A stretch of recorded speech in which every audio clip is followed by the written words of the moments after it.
Olá, meu povo, boa tarde a todos, na paz de nosso Senhor e Salvador Jesus Cristo.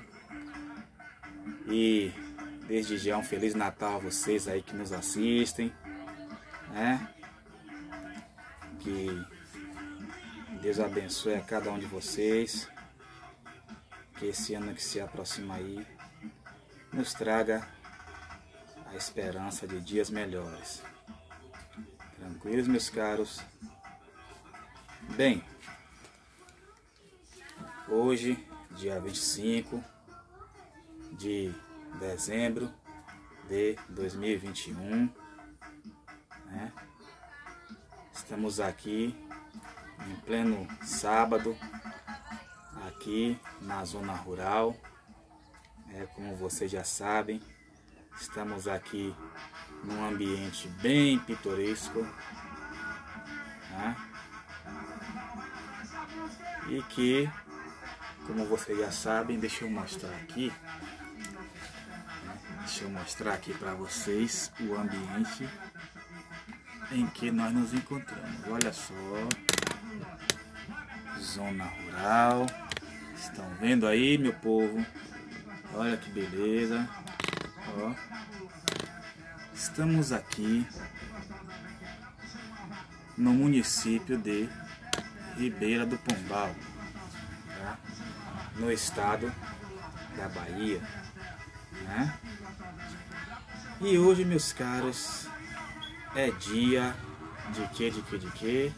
Isso mesmo, da nossa live da EBD, né? Como vocês sabem, estamos estudando essas lições aqui, ó. Pois é. Lições Bíblicas de Jovens do quarto trimestre de 2021, cujo tema é esse aqui, ó. Jesus Cristo voltará, fé e perseverança para o glorioso dia com o Senhor da Igreja, tá? E, como vocês sabem também, deixa eu só ajeitar aqui a câmera. Pronto. Estaremos estudando esta lição aqui, ó. A última lição do trimestre, meus caros, ó. Lição de número 13, que será transmitida nas escolas dominicais do Brasilzão aí afora, a partir de amanhã, ou melhor, amanhã, tá? Cujo tema é este aí, ó. Esperando Jesus para hoje. Coisa boa. Né, meus caros? Pois bem. E o nosso texto do dia, isso aqui são os insetos, tá? É normal, né? E o nosso texto do dia, ele está escrito no livro de Mateus, capítulo de número 24, né? Mateus 24, tá? Versículo de número 45, que assim está escrito: Quem é, pois, o servo fiel e prudente que o Senhor constituiu sobre a sua casa para dar o sustento a seu tempo? Esse é o nosso texto do dia, tá? A síntese diz: a volta de Jesus Cristo será de forma inesperada. Pode-se dar a qualquer dia e hora. Por isso precisamos estar preparados. Meus caros, tentando abrir aqui meu roteirinho, mas o computador não quer nos ajudar muito. Complicado. O nosso texto bíblico se encontra no livro do Apocalipse, livro de Apocalipse, também conhecido como livro das Revelações, tá? Livro das Revelações, né? Capítulo de número 22, versículos 1 a 14, que assim está escrito. Livro de Apocalipse, capítulo de número 22, versículos de número 1 a 14, que assim está escrito. E mostrou-me o rio puro da água da vida, claro como cristal. Isso aqui é interessante, meus caras. Estou aqui tentando abrir minha pastinha aqui, mas o computador está me dando dor de cabeça, tá? Dê um desconto aí, porque a peleja aqui está grande. Enfim. Cadê? Que procedia do trono de Deus e do Cordeiro. No meio da sua praça e de uma e da outra banda do rio estava a árvore da vida, que produz 12 frutos. Isso é interessante, meus caros, tá? Dando seu fruto de mês em mês, e as folhas da árvore são para a saúde das nações. Ah, agora sim conseguimos. E ali nunca mais haverá maldição contra alguém. E nela estará o trono de Deus e do Cordeiro, e os seus servos o servirão. E verão o seu rosto, e na sua testa estará o seu nome. E ali não haverá mais noite, e não necessitarão de lâmpada, nem de luz do sol, porque o Senhor Deus os alumia, e reinarão para todo o sempre. E disse-me: estas palavras são fiéis e verdadeiras. O Senhor, o Deus dos santos profetas, enviou seu anjo para mostrar aos seus servos as coisas que em breve hão de acontecer. Eis que presto venho. Bem-aventurado aquele que guarda as palavras da profecia deste livro. E eu, João, sou aquele que vi e ouvi estas coisas. E havendo-as ouvido e visto, prostrei-me aos pés do anjo que me mostrava para o adorar. E disse-me: olha, não faças tal, porque eu sou conservo teu e de teus irmãos, os profetas, e dos que guardam as palavras deste livro. Adora a Deus. Tá? E disse-me: não seles as palavras da profecia deste livro, porque próximo está o tempo. Quem é injusto, faça injustiça ainda. E quem está sujo, suje-se ainda. E quem é justo, faça justiça ainda. E quem é santo, seja santificado ainda. E eis que cedo venho, e o meu galardão está comigo, para dar a cada um segundo a sua obra. Eu sou o Alfa e o Ômega, o princípio e o fim, o primeiro e o derradeiro. Eu sou, bem-aventurados aqueles que lavam as suas vestiduras no sangue do Cordeiro, para que tenham direito à árvore da vida e possam entrar na cidade pelas portas. Viram aqui? Este foi o nosso texto bíblico, tá? Que, como alguns já sabem, é semelhante à nossa leitura bíblica em classe lá das lições de adultos. Bem, antes de mais nada, quero agradecer a você que nos assiste aí, tá? Que desprendeu aí seu tempinho aí deste feriado de Natal para assistir a nossa live da EBD, tá? Meu muitíssimo obrigado a você, né? E você que é evangélico, que nos assiste, mande aí seus coraçõezinhos, tá? Compartilhe a nossa live da IBD, porque vidas precisam ser alcançadas, tá? Estamos aqui hoje, dia de sábado, feriado, fazendo esta obra por saber que há pessoas que estão necessitando. porque do contrário estaria aqui, curtindo aqui a minha família, meu povo aqui, ó, farreando com alguns aqui, né? Apesar que eu não sou farrista, usei a expressão apenas por mero coloquialismo, tá? Mas estamos aqui hoje por amor ao Senhor Jesus Cristo primeiramente, e também por amor a esta obra, tá? E também porque Ele me ordenou a fazê-la, tá? Enfim, né? E ordenou também a você, meu irmão, minha irmã, que crê e professa o nome de Cristo, tá? Meu muito obrigado a cada um de vocês, e a você que não é evangélico, que nos assiste aí, né? Queremos agradecer também pela sua presença, né? Se tiver uma Bíblia em mãos, melhor lhe será, e querendo no final aceite Jesus como Senhor e Salvador de sua vida. Tranquilos? Bem,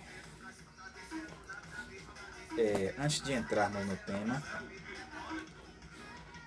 interessante nós falarmos sobre a expectativa da volta do nosso Senhor Jesus Cristo. E por que é tão importante falarmos da volta do nosso Senhor Jesus Cristo?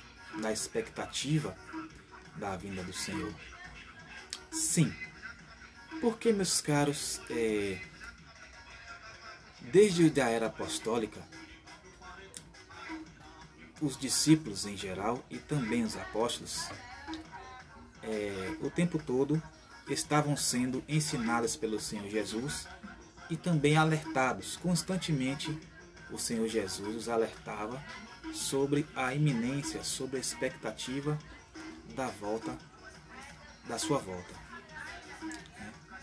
E observem que essa expectativa ela ganhou entornos bastante específicos, porque Jesus começou a trazer, a falar inclusive, de sinais, de eventos, né, que antecederiam a sua vinda, que seriam o indicativo de quando ele iria regressar para buscar o seu povo santo, né? E essa expectativa, ela permeou toda a trajetória da igreja primitiva dos primeiros séculos, tá? Inclusive, boa parte dos historiadores e também dos biblistas, tanto da era do Novo Testamento quanto da atualidade, dizem à unanimidade que a miséria que aconteceu lá em Jerusalém, né, quando eu falo miséria, eu falo no sentido de que a fome e a seca assolou aquele lugar naqueles dias lá, tá? De sorte que muitos viveram em grande miséria e passaram a estar em extrema necessidade. Por quê? Porque muitos, de forma até desavisada, acreditavam que Jesus voltaria ainda naqueles dias, tá? E por conta disto também se desfizeram de suas propriedades, de suas posses, né? Acreditando na iminência da volta de Jesus, tá? Sem se atentarem para os sinais que a antecederiam, tá? Esse foi o grande problema de muitos, tá? Porque Jesus foi bem claro: olha, antes da minha volta vai acontecer isso, isso, isso, isso e isso, tá? E muitos, né, não se atentaram para este detalhe, se atentaram apenas para o fenômeno volta de Jesus. Foi por isso, inclusive, que o apóstolo Paulo, lá na segunda carta aos Tessalonicenses, advertiu aos irmãos daquela igreja lá em Tessalônica acerca da vinda de Cristo. E ele disse: olha, não quero, irmãos, que sejais ignorantes acerca, né, da ressurreição dos mortos, da vinda do Senhor Jesus Cristo, tal, como se a vinda do Senhor Jesus Cristo fosse iminente. Ele diz, né, não será, ninguém vos se engane, porque não será assim, sem que antes venha a grande apostasia e seja revelado então o homem do pecado, o iníquo, a quem o Senhor desfará pelo sopro da sua boca, tá? Aqui Paulo fala do anticristo, né, que seria precedido pelo falso profeta, que traria a grande apostasia que Paulo falou lá, né? Enfim. Mas os discípulos daquela época eles não haviam se atentado para esses detalhes, tá? Não haviam se atentado. E, além disto, eles também não foram devidamente instruídos. Por isso que precisou o apóstolo São Paulo entrar no circuito e os advertir, tá? E por que é tão importante, irmão, falar da expectativa da volta do Senhor Jesus? Porque a expectativa da volta do Senhor Jesus aborda diversos aspectos, tá? Como nós já citamos.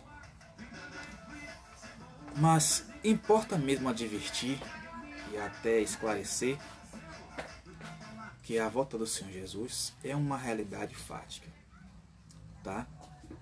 Lá em Atos dos Apóstolos, quando o Senhor Jesus deu as instruções derradeiras aos discípulos e logo em seguida ascendeu aos céus, os discípulos ficaram olhando o Senhor Jesus subir, né, até ser recebido nas nuvens, e os anjos, 2 anjos, se puseram diante deles e disseram: varões galileus, por que estão olhando para cima?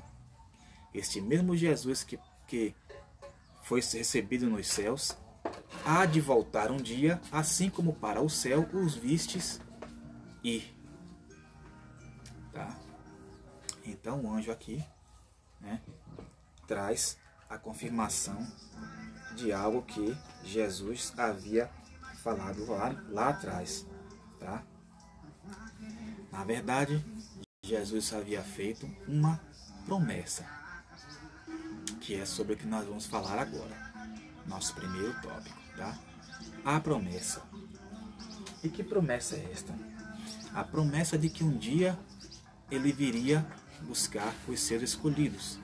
Ele falou diversas vezes isto para os discípulos, tá? Falou nos evangelhos e também falou aqui no livro de Apocalipse, como nós vimos aqui na leitura do texto do dia. São os insetos, tá? Tem vários aqui. Semana passada estávamos aqui sendo afligidos por uma abelha. Ela está escondida aqui, nesse buraquinho que está aqui no canto, tá? Ela se esconde ali, né? Enfim.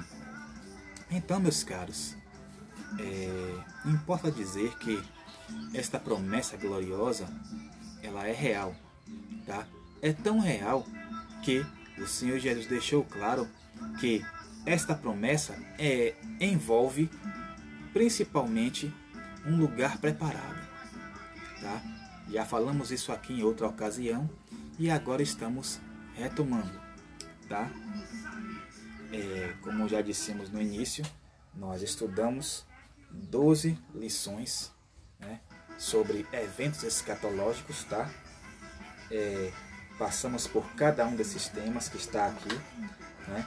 Desde a lição 1, que fala sobre a doutrina das últimas coisas, passando pelos sinais da segunda vinda de Jesus Cristo, o arrebatamento da igreja, né? O tribunal de Cristo, na lição número 4, lição 5, as bodas do Cordeiro, lição 6, a grande tribulação, né? Lição 7, falamos sobre o aparecimento do anticristo, lição 8, tratamos sobre a singularidade de Israel nos últimos dias, lição 9, sobre o retorno triunfal de Cristo, lição 10, falamos sobre o reino do Messias, que é o milênio, né? Lição 11, o julgamento final, novos céus e nova terra, falamos aqui sobre o juízo final, o grande trono branco, né? Falamos semana passada sobre o destino final dos mortos e hoje estamos esperando Jesus para hoje. Meus caros, tá? Então essa promessa envolve inicialmente um lugar preparado, tá? E aqui, já começando o nosso tradicional tour pela Bíblia, vamos para o Evangelho de João. Evangelho segundo escreveu São João, capítulo de número 14, o famoso João 14, tá? Versículos 2 e 3, onde nós vamos ver a promessa sendo feita de forma mais específica pelo próprio Senhor Jesus Cristo. Olha o que ele nos diz. Na casa de meu pai há muitas moradas. Se não fosse assim, eu vos teria dito, pois vou preparar-vos lugar. Viram? E se eu for, no original, leia-se, enquanto eu for, tá? E vos preparar lugar, virei outra vez e vos levarei para mim mesmo, para que, onde eu estiver, estejais vós também. Viram? Aqui, o Senhor Jesus faz a promessa explícita, né, da sua vinda, né, do arrebatamento da igreja, né, e da preparação deste lugar. Ele começa dizendo que na casa do Pai há muitas moradas, tá? E aí ele diz, se não fosse assim eu não vos teria dito, pois vou preparar-vos lugar.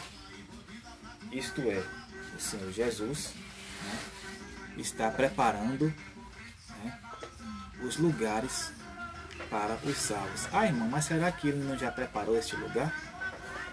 Na verdade, ele continua preparando. Sabe por quê? Porque enquanto estamos falando aqui agora, meus caros, alguém, neste exato momento, está aceitando a Jesus como o Senhor e Salvador de sua vida. E neste contexto, este alguém está agora tendo seu nome escrito no livro da vida, e para ele, o Senhor Jesus está preparando a morada celestial, tá? É claro que tudo dependerá da permanência minha, sua e deste alguém na vontade de Deus, tá? Mas, em condições normais, se assim o fizermos, se guardarmos os mandamentos do Senhor, então o lugar que está preparado para nós será também ocupado por nós, lá nas mansões celestiais. Sim, por que mansões celestiais? Porque o Senhor Jesus fala em morada. Na casa de meu Pai há muitas moradas, tá?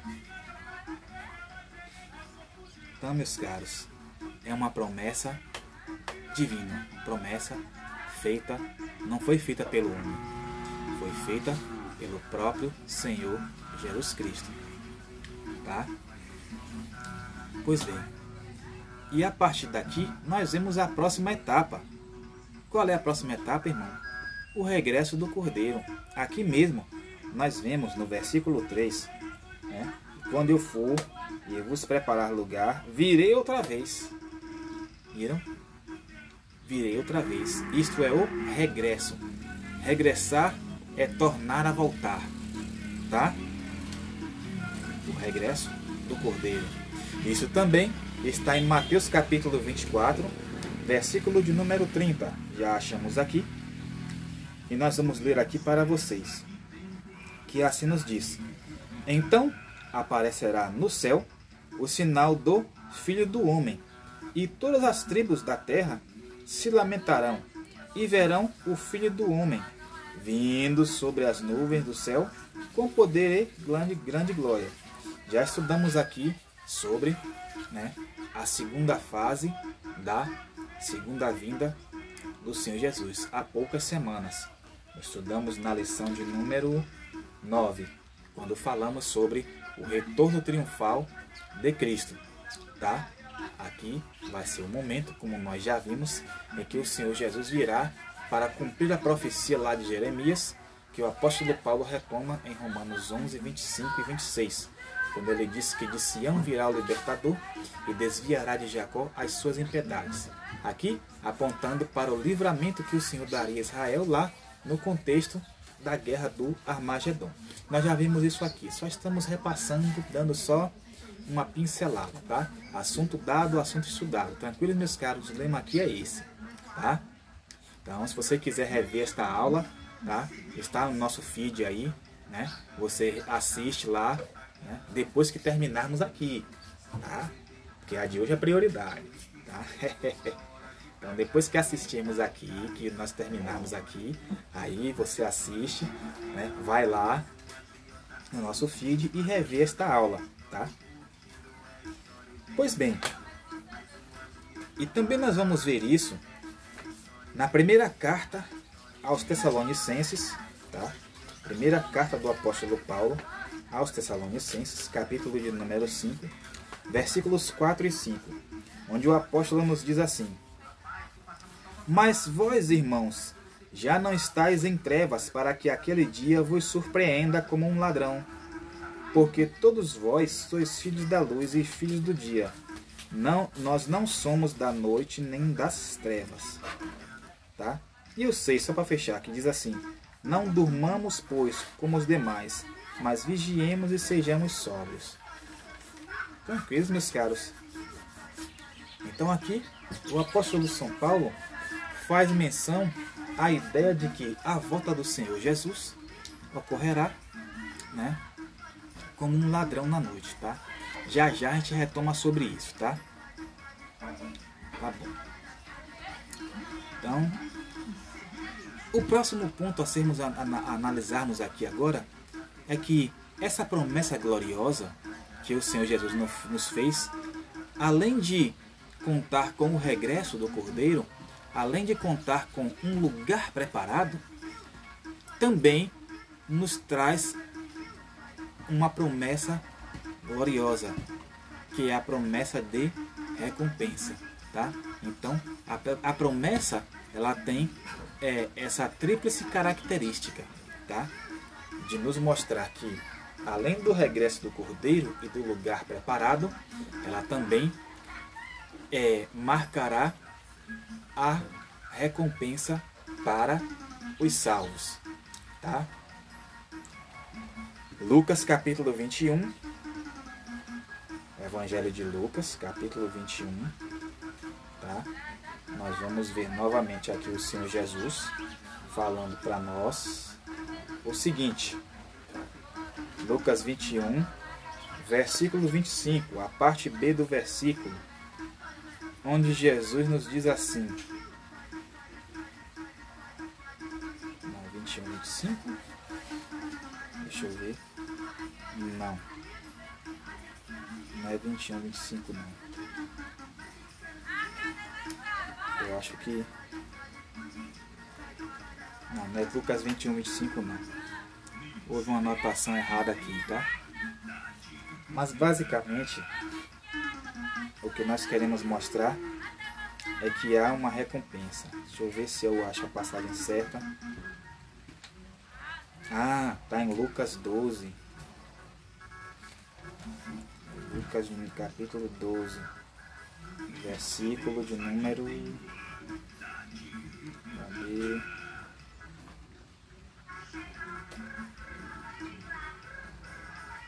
Aqui, achei. Lucas 12.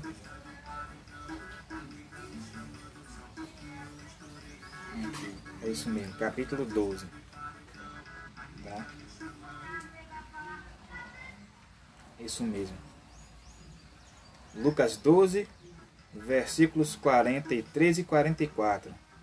Que assim está escrito: Bem-aventurado aquele servo a quem o Senhor, quando vier, achar fazendo assim. Em verdade vos digo que porá sobre todos os seus bens o porá. Tá? Aqui é uma narrativa sobre a parábola do servo vigilante, tá? Que também está em Mateus capítulo 24, versículos 45 a 51. E agora nós vamos para Apocalipse, capítulo de número 22, versículo de número 12, onde o Senhor Jesus nos faz claramente a promessa de galardão, que é recompensa, tá? Olha o que nos diz: E eis que cedo venho, e o meu galardão está comigo para dar a cada um segundo a sua obra. Viram aqui?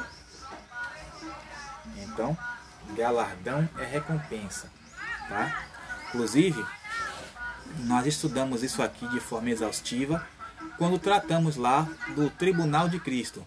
O Tribunal de Cristo será o momento apropriado em que a igreja passará por um julgamento, tá? Esse julgamento, ele é o bema, né? Bema aqui em grego significa premiação, tá? Exatamente no sentido de que a igreja de Cristo passará pela entrega de galardões, tá?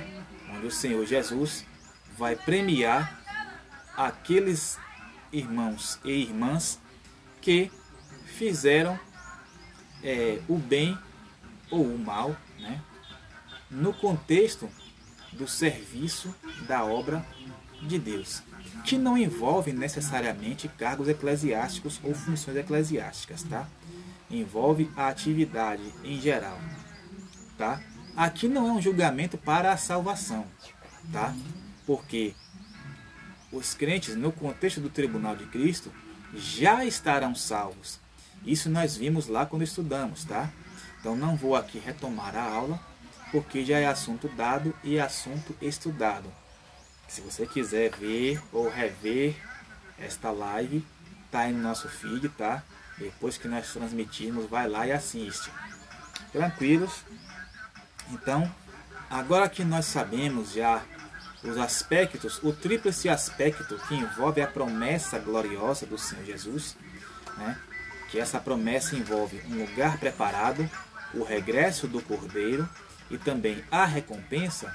Agora nós precisamos tratar um pouco, ainda que de forma sucinta, sobre a vigilância, tá? Sobre a vigilância. Por que é tão importante, meus caros, falarmos sobre a vigilância? Porque o tempo todo o Senhor Jesus nos adverte acerca dela, tá? Ele fez isso quando tratou da parábola das 10 virgens, tá? Inclusive nós já estudamos ela aqui, também não vamos retomar, tá? Está lá em Mateus capítulo 25, versículos 1 ao 13, né? Já esmiuçamos aqui a parábola das 10 virgens, tá? Mas por que é tão importante falarmos sobre a vigilância? Não esquece, estamos falando sobre a necessidade de esperarmos a volta de Jesus para hoje. Inevitavelmente, o tema perpassa pela vigilância, tá? Assim como na parábola das 10 virgens, elas estavam esperando. A questão aqui é a maneira como elas estavam esperando, tá? Algumas estavam esperando de forma prudente, outras de forma displicente, como nós já vimos. O Senhor Jesus destacou 2 grupos, o grupo de 5 loucas ou insensatas, tá? E o grupo de 5 prudentes ou sábias, tá? Que estas últimas reservaram para si um pouco de azeite na botija para a hora escura, tá? A hora escura seria um momento sombrio em que o planeta haveria de passar, tal qual estamos vivendo agora, tá? E a vigilância, por sua vez, né,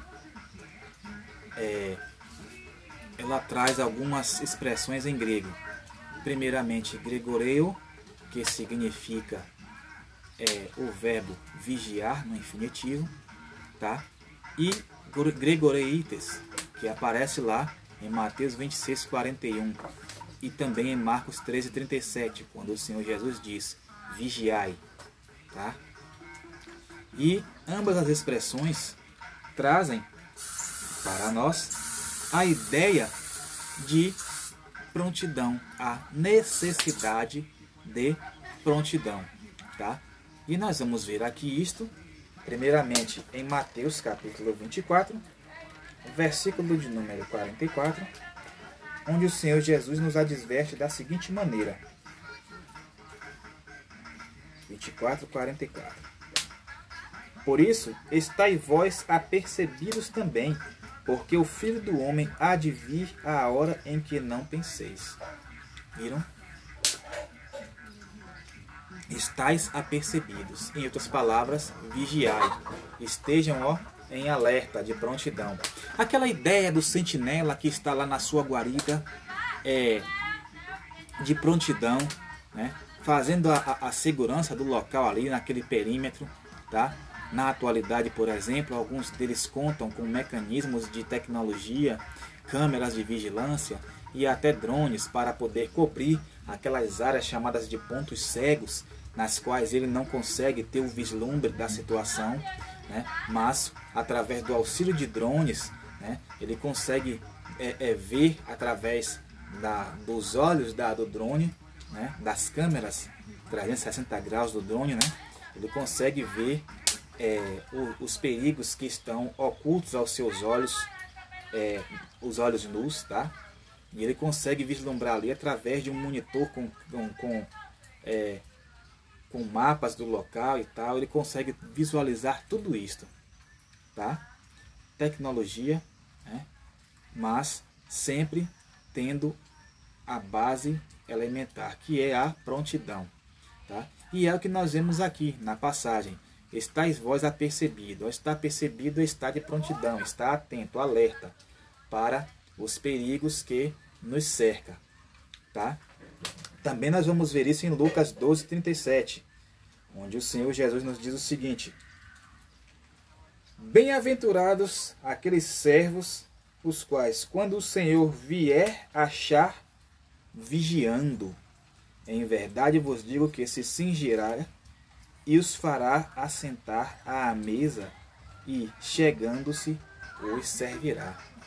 Viram aqui? Isso é de extrema importância, meus caros. Por quê? Olha o que ele diz na primeira parte. Bem-aventurados aqueles servos, os quais, quando o Senhor vier, achar o quê? Vigiando. Alerta. Tia Rilma entrou aqui. Deixa eu assinar aqui para a senhora. Seja bem-vinda. Deixa eu lhe mostrar aqui o ambiente onde nós estamos. Olha só que beleza, ó. Estamos na zona rural, chove aqui agora neste momento. Olha só. Tá vendo aqui que coisa boa? É onde nós estamos, ó. Estão vendo? Que maravilha. É aqui que nós estamos, tia Ria. Tá vendo? Aqui na cidade de Ribeira do Pombal, né, na Bahia. Estamos aqui na zona rural, né, fazendo essa transmissão aqui pra gente, né, da nossa live da EBD, tá? Pois bem, tá? Então, meus caros, como nós lemos aqui, está transmitindo.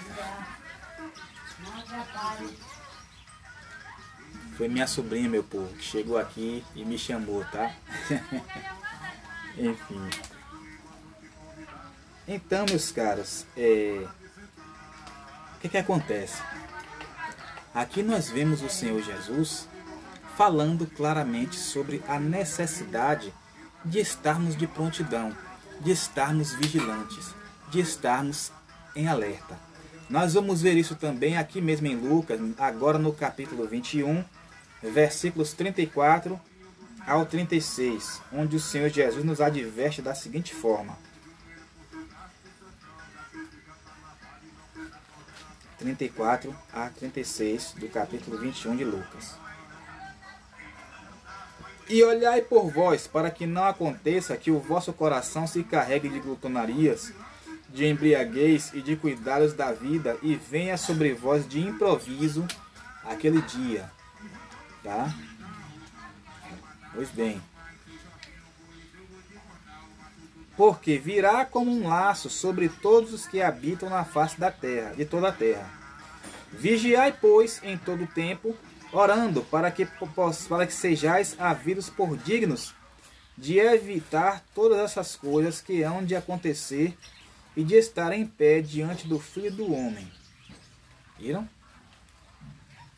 E também, na primeira epístola do apóstolo São Pedro, no capítulo de número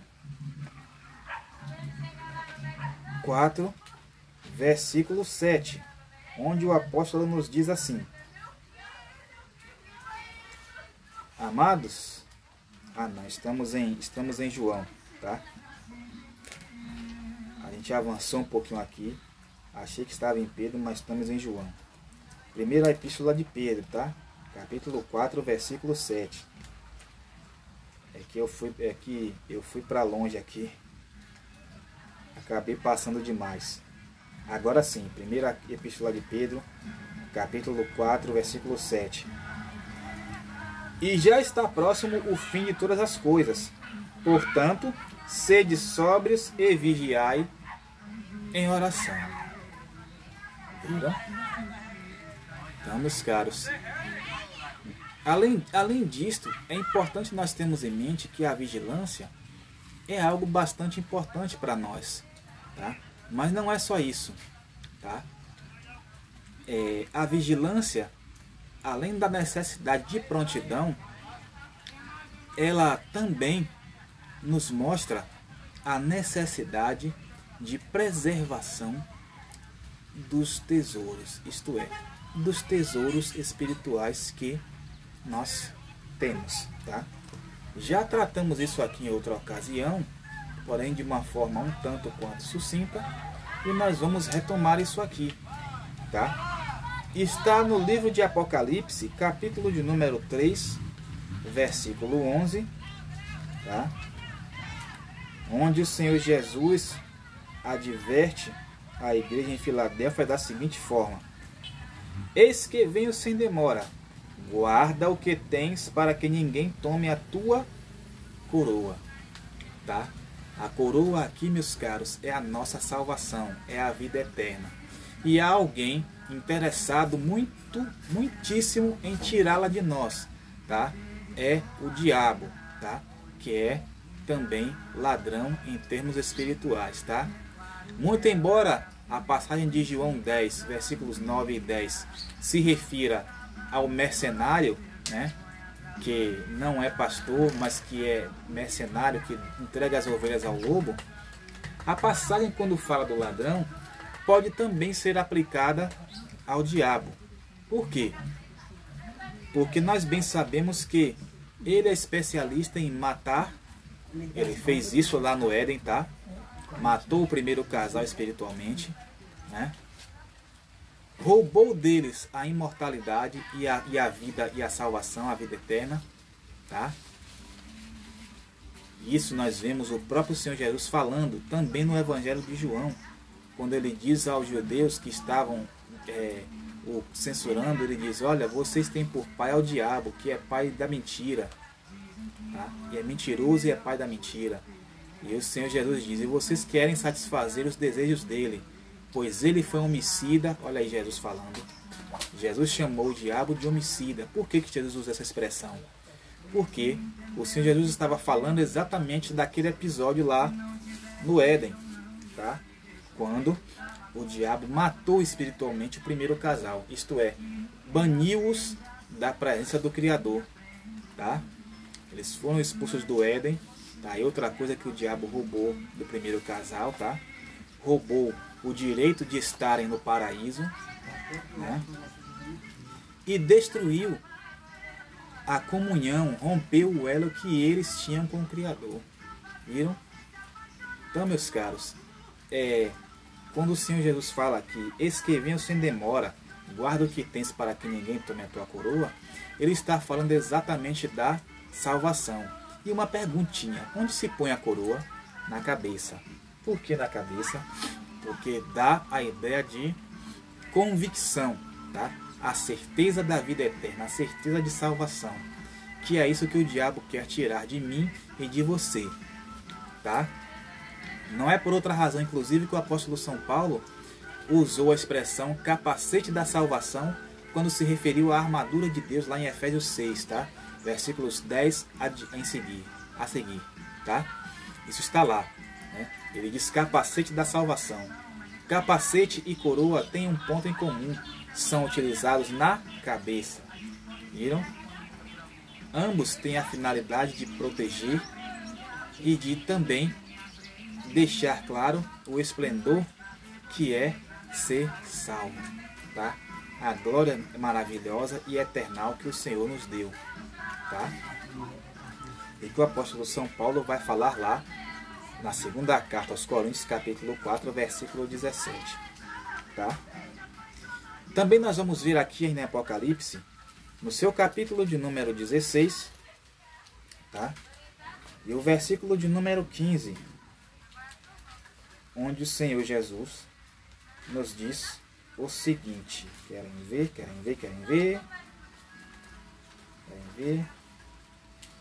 16:15. Eis que venho como um ladrão. Olha aqui o Senhor Jesus falando, tá? Bem-aventurado aquele que vigia e guarda as suas vestes, para que não ande nu e não se vejam as suas vergonhas.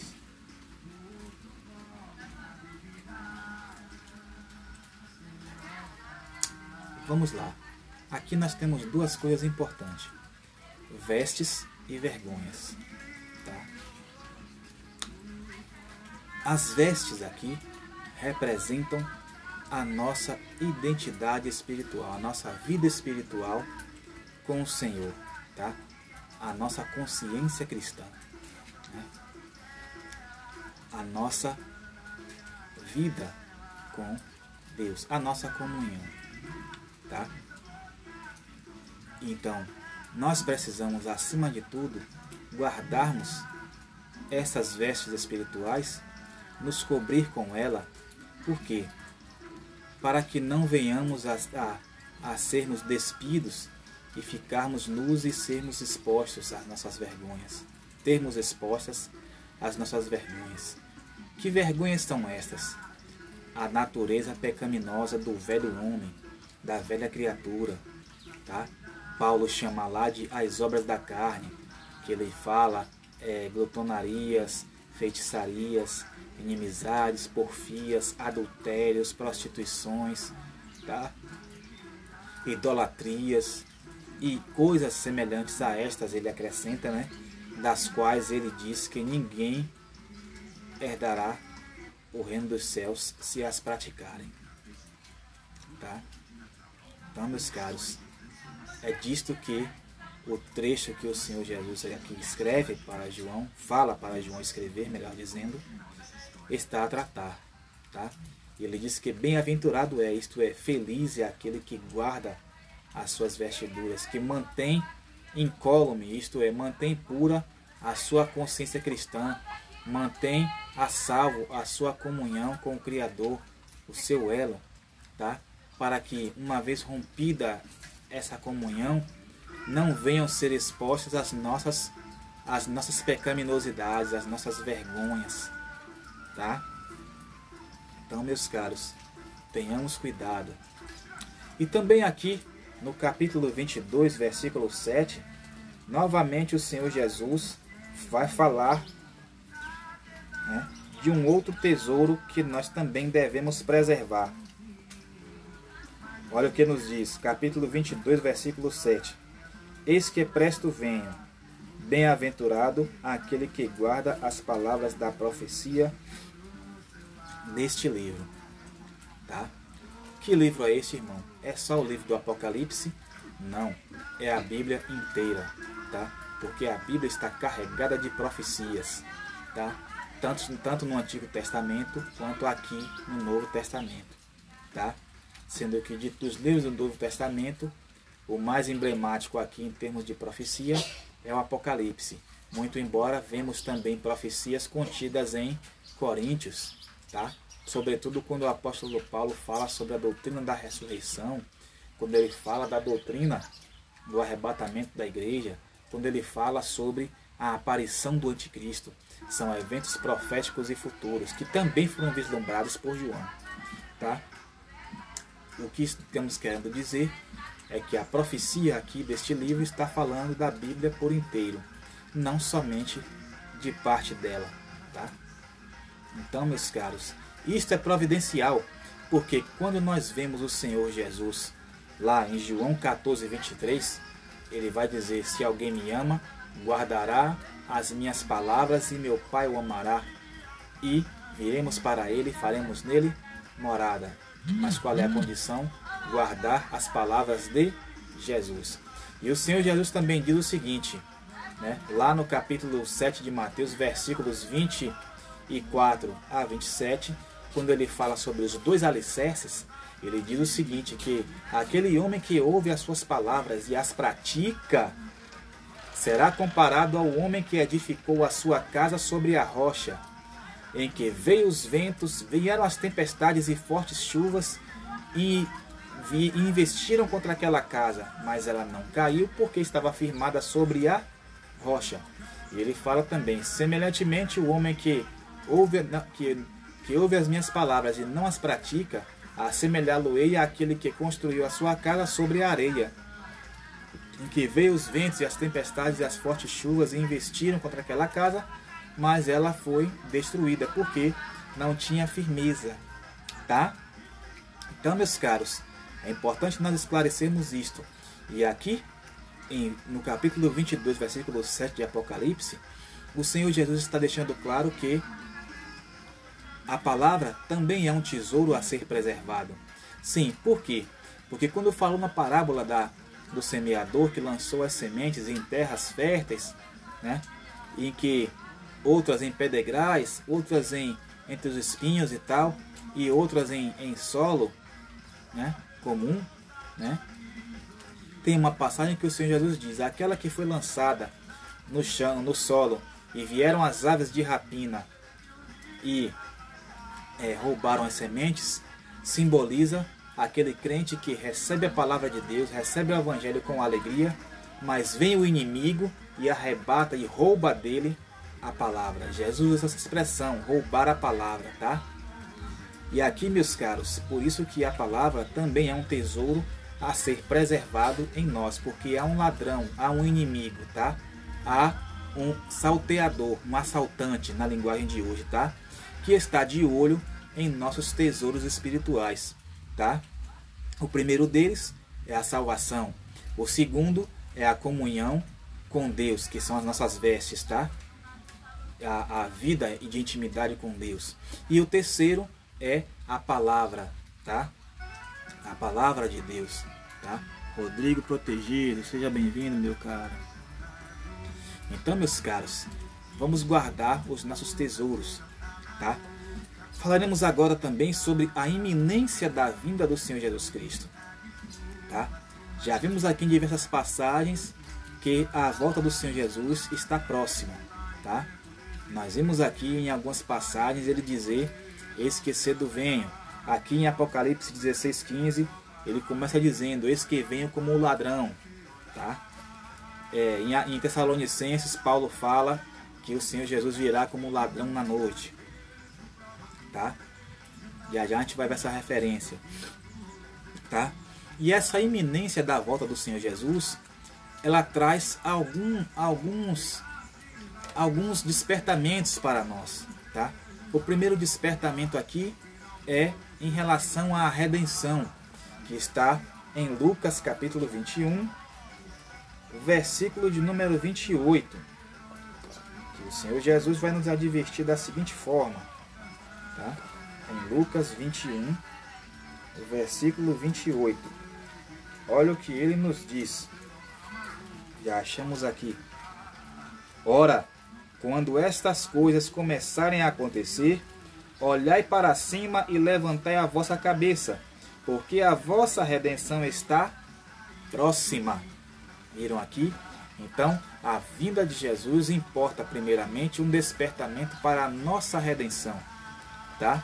Que é exatamente o que Paulo vai chamar lá de arrebatamento, tá? Lá na carta aos Tessalonicenses, tá? Ele usa essa expressão, né, que seremos arrebatados, tá? O outro despertamento importante aqui é para a hora escura. Mateus capítulo 25, versículo 6, a parte A, tá? Não tem como nós falarmos sobre a vinda de Jesus sem passearmos, ainda que sucintamente, pela parábola das 10 virgens, meus caros, tá? É impossível, porque é o ensinamento mais enfático no qual o Senhor Jesus aborda essa questão. Chega a ser o ponto central dos ensinamentos sobre a vinda de Jesus. Tá? Aqui. Mas à meia-noite ouviu-se um clamor. Viram? E a parte B diz: aí vem o esposo, saí-lhe ao encontro. Tá? Por que chamamos de hora escura? À meia-noite, meus caros, é o momento em que o céu está totalmente preto. Porque das 18 horas em diante, até as 22, 23, alguma coisa, o céu ainda está parcialmente azul, aquele azul já mais escuro e tal. Mas quando chega meia-noite, o céu está inteiramente preto. Tá? Por isso que se diz que é a hora escura. Tá? Mas aqui, espiritualmente falando, a hora escura remonta ao momento mais sombrio em que o planeta estará vivenciando. Tá? O momento em que o pecado chegou ao seu auge, ou terá chegado ao seu auge. Tá? O momento em que a maldade e a corrupção generalizada estarão cada vez mais escancarados, estarão engendrados, infiltrados em cada nível e infraestrutura de poder na humanidade. Tá? O momento em que já não se terá mais como sustentar o tamanho da maldade, o tamanho da iniquidade dos seres humanos. Tá? Outro despertamento que marca a iminência da volta de Jesus é o despertar do sono. Tá? Aqui mesmo em Mateus 25, agora no versículo 7, diz: então todas aquelas virgens se levantaram e prepararam as suas lâmpadas. Elas se levantaram porque na narrativa anterior, tá? No versículo 5, diz que tardando o esposo, tosquenejaram todas e adormeceram. Tá? Tosquenejar é cochilar, ficar, né, sonolento. Tá? E ao final adormeceram todas as 10. Tanto as prudentes quanto as loucas. Tá? E no versículo 7 já traz a narrativa do despertamento do sono. Né? E diz o trecho: então todas aquelas virgens se levantaram e prepararam as suas lâmpadas. Elas ouviram o clamor. Tá? Já explicamos aqui o que seria este clamor. Tá? São os sinais que antecedem a vinda do Senhor Jesus Cristo, que nós já estudamos aqui na segunda lição, tá? Do trimestre. Né? Se alguém quiser rever, volta lá depois que terminarmos a live e assiste. Tá? Então, meus caros, aqui está. Também em Romanos capítulo 13, versículos 11 e 12. Esta passagem é bastante emblemática, de extrema importância para nós compreendermos esta narrativa do apóstolo Paulo sobre o sono. Tá? O despertar do sono. Olha o que nos diz a passagem. E isto digo, conhecendo o tempo, que é já hora de despertarmos do sono, porque a nossa salvação está agora mais perto de nós do que quando aceitamos a fé. A noite é passada e o dia é chegado. Rejeitemos, pois, as obras das trevas e vistamo-nos das armas da luz. Viram aqui, meus caros? Isso é de extrema importância para nós. Tá? Não fiquemos dormindo. O apóstolo Paulo também diz aqui em Tessalonicenses: não durmamos, pois, como os que nas trevas estão. Tá? Vimos aqui, mas vigiemos. A iminência da vinda de Jesus também nos traz despertamento para a santidade. Tá? Vamos agora dar uma batida no Antigo Testamento, lá no livro de Eclesiastes. Tá? Eclesiastes.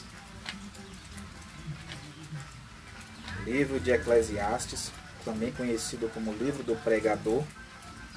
Tá? Está aí antes de Cantares de Salomão. Capítulo de número 9, o versículo de número 8. Que assim está escrito: Em todo tempo sejam alvas as tuas vestes. Olha aqui novamente a aparição das vestes. E nunca falte o óleo sobre a tua cabeça. Olha aqui novamente, o óleo sobre a cabeça o óleo representa a unção do Espírito Santo, tá? Que vai selar a nossa salvação, a convicção, a certeza de salvação, tá? E as vestes aqui já falamos que simboliza a nossa comunhão com o Criador, a nossa vida de intimidade com o Senhor. E ele diz que em todo tempo deverão ser alvas, isto é, constantemente deverão estar sendo alvas, tá? E como é que nós mantemos essas vestes alvas? Através do sangue do Cordeiro, está escrito, tá? Já já a gente vai ver essa referência, tá? Também em Efésios capítulo 5, versículo 27, tá? Efésios capítulo 5, versículo 27. O apóstolo Paulo vai nos dizer o seguinte: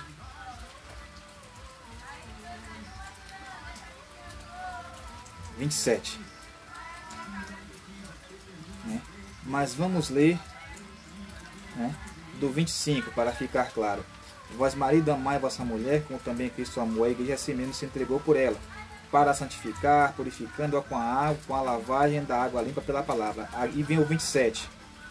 Para a apresentar a si mesmo, igreja gloriosa, sem mácula, nem ruga, nem coisa semelhante, mas santa e irrepreensível. Olha a palavrinha-chave, santa. Tá? Compromisso, despertamento para a santidade. Também em Tessalonicenses, primeira carta aos Tessalonicenses, capítulo de número 3. Tá? Versículo 13. Para confortar o vosso coração, para que sejais irrepreensíveis em santidade, olha, diante de nosso Deus e Pai, na vinda de nosso Senhor Jesus Cristo com todos os seus santos.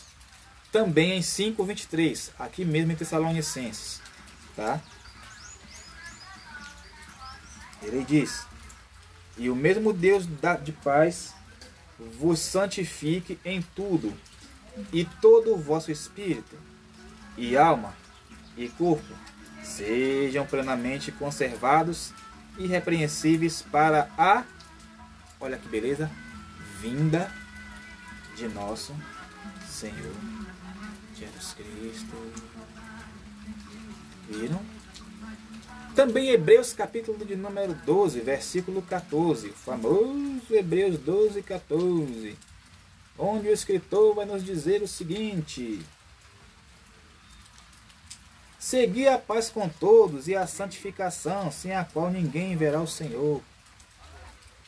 Quando eu era mais novo na fé, meus caros, eu tinha um medo desse versículo, porque eu ficava com medo de não ser declarado santo diante do Senhor, né?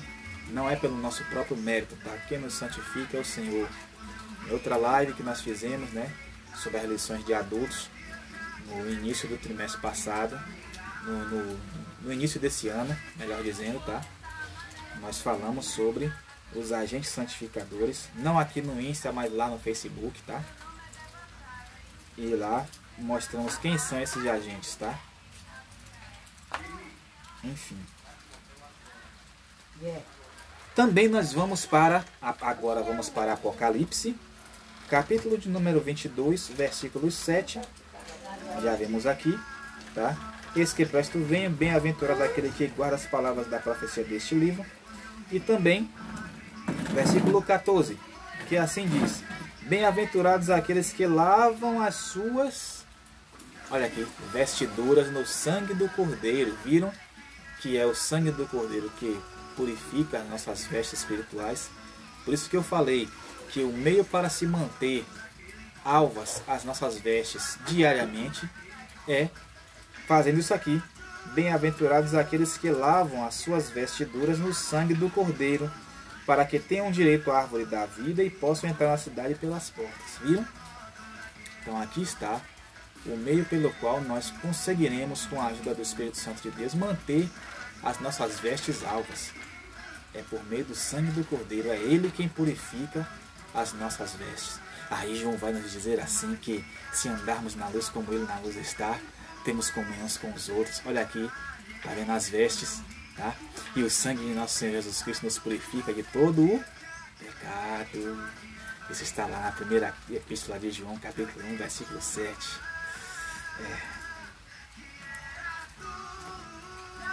Outro ponto importante sobre a vinda de Jesus é que essa vinda será de forma inesperada. Vamos para o Evangelho de Marcos, capítulo de número 13. Marcos 13. Está aqui do ladinho de Lucas. Marcos 13, versículos 33 e depois saltamos para o 36. Tá? Diz assim: olhai, vigiai e orai, porque não sabeis quando chegará o tempo. E agora o 36. Para que, vindo de improviso, não vos ache dormindo. Olha aqui, tá vendo? Por isso que anteriormente nós falamos sobre o que? Despertamento do sono, tá? Então essa dormência aqui é perigosa. Também em Lucas capítulo 12, versículo 37, tá? Onde o Senhor Jesus vai nos falar o seguinte. Lucas 12, 37. Ele nos diz assim. 12, 37. Bem-aventurados aqueles servos os quais o Senhor vier, quando o Senhor vier, achar vigiando. Tá? Só até aqui, a primeira parte, a parte A. Tá? 1 Tessalonicenses, capítulo 5, versículos 2 e 4, também o apóstolo vai nos falar o seguinte. 5, versículos 2 e 4. Porque vós mesmos sabeis muito bem que o dia do Senhor virá como o ladrão de noite. Viram? E o 4 diz: mas vós, irmãos, já não estáis em trevas, para que aquele dia vos surpreenda como um ladrão. Viram? Então, ele deixa claro aqui que o dia da vinda do Senhor será de forma inesperada. Quando ele fala ladrão aqui, ele dá exatamente essa ideia. O ladrão não vai chegar para mim, para você, vai dizer: ô fulano, eu vou ir na sua casa tal dia, tal hora, vou dar um baculejo aí, vou levar aquela TV de 60 polegadas que você tem aí, com Smart TV, com internet, não sei o que mais lá, tá? Vou levar os seus melhores celulares que tiver aí, notebook, outras coisas de valor, tá? Ele não vai fazer isso, ele simplesmente vai chegar quando você pensar que não, já foi, tá? Sua casa foi saqueada. Tá? E também Apocalipse 16, versículo 15, a parte A, que já lemos aqui, quando o Senhor Jesus diz que eis que venho como ladrão. Tranquilos, meus caros? Por fim, resta-nos falar sobre a necessidade de aguardarmos a bendita esperança. Tá? E esse aguardar envolve a necessidade de perseverança nesta bendita esperança. Tá? Vamos aqui para o livro de Atos dos Apóstolos, capítulo de número 1, versículo 11. Onde está escrito assim: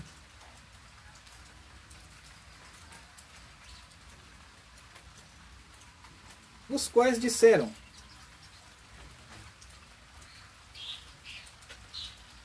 vamos pegar o 10. E, estando com os olhos fitos no céu, enquanto ele subia, ele quem? Jesus. Eis que junto deles se puseram 2 varões vestidos de branco, os quais lhe disseram: varões galileus, por que estáis olhando para o céu?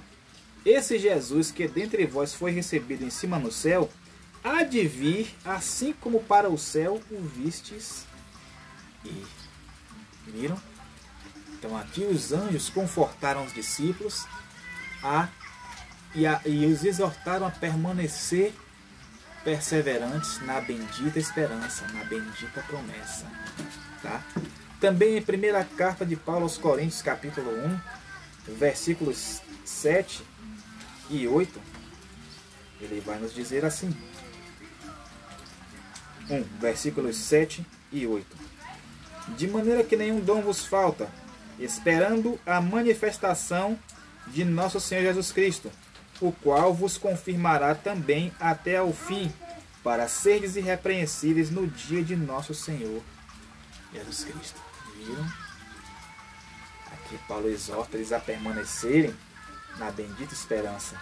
E ainda aqui em Coríntios, agora no capítulo 2, versículo 9, ele vai dizer: mas como está escrito, as coisas que o olho não viu e o ouvido não ouviu e não subiram ao coração do homem, são as que Deus preparou para os que o amam. Viram aqui? Então, Paulo fala da necessidade de perseverança na bendita esperança. Tá? Então aqui nós vemos nitidamente que nós precisamos nos manter perseverantes, aguardando de prontidão, tá? Vigiando e orando e fazendo a vontade do Pai Celeste até que aquele dia, o dia da vinda do Senhor, chegue até nós, tá? E nos ache de prontidão. Também é importante falarmos sobre a vivência na graça, tá? Sobre isto, segunda carta aos Coríntios, capítulo 12, versículo de número 9, tá? Onde o Senhor Jesus falará o seguinte para o apóstolo Paulo. Querem ver?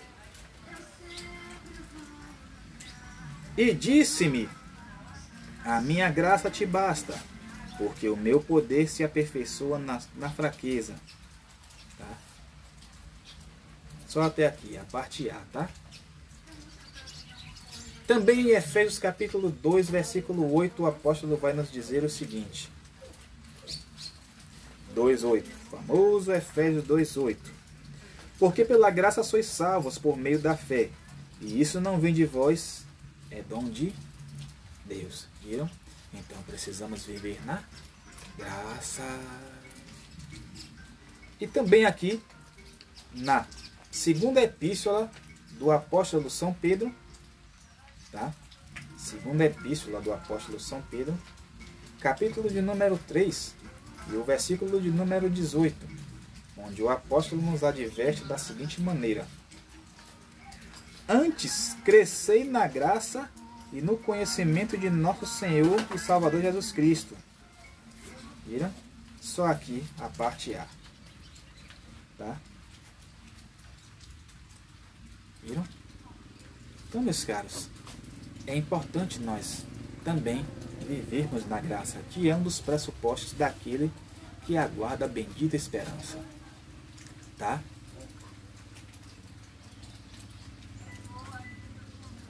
Também é importante nós termos em mente que nós precisamos reter firmes a confissão da bendita esperança. Isto está em Hebreus, capítulo de número 10. Hebreus 10. Tá? Hebreus 10, versículos 23, e depois saltaremos para o 37. Onde o escritor nos diz: retenhamos firmes a confissão da nossa esperança, porque fiel é o que prometeu. E o 37. Porque ainda um pouquinho de tempo, e o que há de vir, virá e não tardará. E também na primeira epístola de João, capítulo de número 3, tá? E o versículo de número 2 e 3. Tá? Versículos 2 e 3. Amados, agora somos filhos de Deus, e ainda não é manifesto o que havemos de ser. Mas sabemos que quando Ele se manifestar, seremos semelhantes a Ele, porque assim como é, o veremos. E qualquer que nele tenha essa esperança, purifica-se a si mesmo, como também Ele é puro. Viram? E por fim, meus caros, a vitória sobre a morte. Primeira carta aos Coríntios, capítulo de número 15, versículo 54, que assim está escrito. Primeira carta aos Coríntios, capítulo 15, versículo 54. onde o apóstolo nos dirá o seguinte: e quando isto que é corruptível se revestir de incorruptibilidade, e isto que é mortal se revestir da imortalidade, então cumprir-se-á a palavra que está escrita: tragada foi a morte na vitória. Viram? E também em Apocalipse capítulo 2, versículo de número 10, a parte B do versículo 2:10 B, onde o Senhor Jesus nos diz: ser fiel até a morte, e dar-te-ei a coroa da vida. E, meus caros, aqui está, né, motivos amplos e vastos pelos quais nós devemos aguardar a concretização da bendita esperança em nossas vidas. Tranquilos, meus caros. Bem, por hoje é só. Agradecemos a você que ficou aqui conosco por essa horinha, tá? Desde já agradeço a cada um de vocês. Mais uma vez, desejo a você um Feliz Natal, tá? Esta foi a última lição deste trimestre. Aqui nós encerramos o 4º trimestre de 2021 das lições bíblicas da nossa escola dominical, tá? E deixa eu apresentar aqui a vocês o primeiro trimestre do ano de 2022. Está aqui ele, ó. Estão vendo? Vai tratar sobre o Evangelho de João. E o tema é Jesus, o Filho de Deus, tá? Os sinais e ensinos de Cristo no Evangelho de João. Este é o primeiro trimestre das lições bíblicas de jovens para o ano de 2022. Deus abençoe a todos, tá? E aqui a gente se despede, desejando também a você um feliz ano novo, tá? E que 2022 nos traga a esperança de dias melhores e quem sabe aí também, né, nos presenteie com a vinda do Senhor Jesus Cristo. Sim, porque a vinda do nosso Senhor Jesus Cristo pode ser a qualquer momento. Pode acontecer de hoje para amanhã, pode até mesmo acontecer na noite da virada, quem sabe, não é impossível, tá? Então, meus caros, vamos reter firmes a confissão da nossa esperança. Deus abençoe a todos e fiquem com Deus. Fui. Eu vou dar minha mão.